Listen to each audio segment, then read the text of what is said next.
Buenos días, chicos. Bueno, hoy os voy a hablar sobre el perímetro y el área del triángulo. Os vuelvo a recordar que en la primera hoja del tema dejéis espacio para que vayáis colocando pues la área y los perímetros de cada una de las figuras planas que estamos explicando. Ya debéis tener escrito el área del cuadrado y el perímetro del cuadrado, del rectángulo, del romboide y del rombo, ¿vale? Recordamos que el del área del cuadrado era lado al cuadrado, el perímetro era 4 veces lado, 4 por lado, el del rectángulo era base por altura, el área, y el perímetro era 2 veces lado más 2 veces la altura más 2 veces la base, perdón.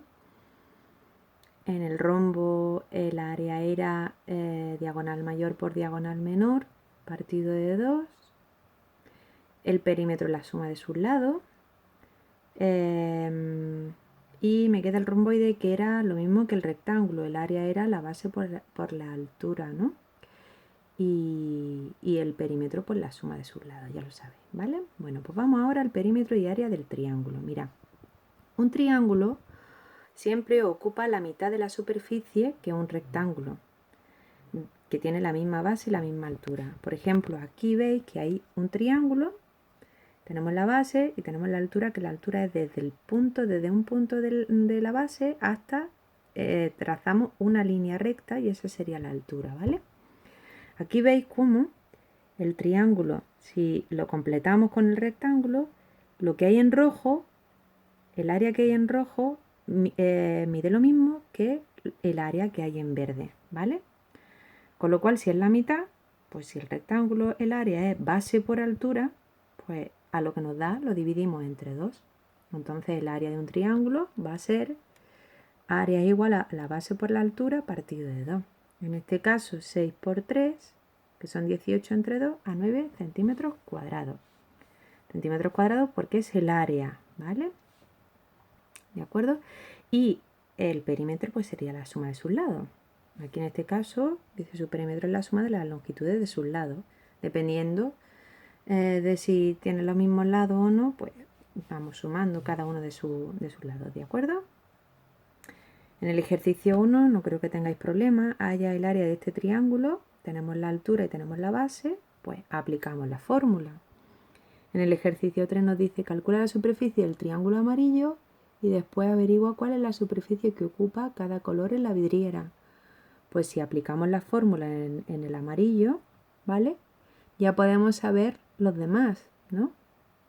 ¿Por qué? Pues porque en un rombo tiene la misma área cada uno de los triángulos que hay aquí dentro, ¿no? Y sabiendo eso, pues podemos calcular la superficie también de los otros triángulos hasta formar un rectángulo, ¿vale? Hay que darle un poquito de más vuelta, ¿vale? Si nosotros sabemos el área del rombo, pues podremos saber lo que nos queda hasta el rectángulo, ¿de acuerdo? Bueno, y también os he mandado el ejercicio 5, que calcula el área y el perímetro de los triángulos, luego clasifícalo según sus lados.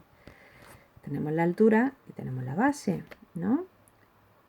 Y os recuerdo, antes de hacer este ejercicio os voy a recordar. Según sus lados, los triángulos pueden ser equiláteros si tienen todos sus lados iguales, isósceles si dos de sus lados son iguales y uno no es igual, y escalenos si todos son desiguales. En este caso, ¿qué pasa? Que es equilátero, ¿no? Entonces, con saber cuánto mide uno de los lados, ya podemos saber cuánto mide el resto de lados, ¿no? Aquí tenemos otro triángulo, ¿vale?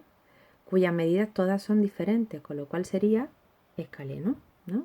Y tenemos la altura también, desde un punto, trazando una línea recta sería la altura. Y aquí tenemos un triángulo isósceles.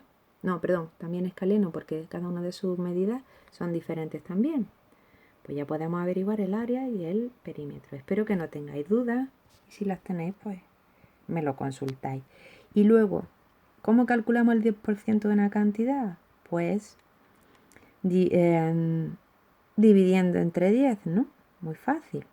80 entre 10, pues a 8. 10% de 40. 40 entre 10, facilísimo, ¿no? Solamente quitamos un 0. Es muy fácil, ¿de acuerdo? Bueno, pues si tenéis alguna duda ya me lo vais comentando. Un besito y cuidaros mucho.